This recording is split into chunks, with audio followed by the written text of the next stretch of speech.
paligid ay basa, tag-ulan noon, may mutyang biglang sa kinagtanong.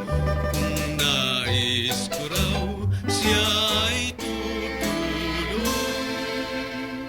sa pagtatanim ko ng palay maghapon, kahit na ano ang aking sabihin, ang pagtulong niya ay di ko mapigil.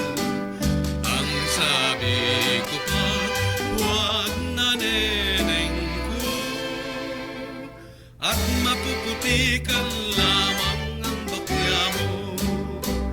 Langit ang ganda ni neneng sa bukid, at nakita kong